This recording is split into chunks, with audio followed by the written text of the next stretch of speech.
Want to create amazing music but don't know how to get started? In this video, I'll show you how to download FL Studio in just a few easy steps. Let's get started. It's super simple. Before we start, please make sure to subscribe this channel, and your like is most important for us, so please like this video. First, open Google and type Download FL Studio. Click on the official FL Studio website.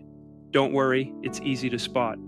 You can also type the URL directly if you know it. Once on the website, scroll down to find the download options. If you're on Windows, hit Download FL Studio for Windows.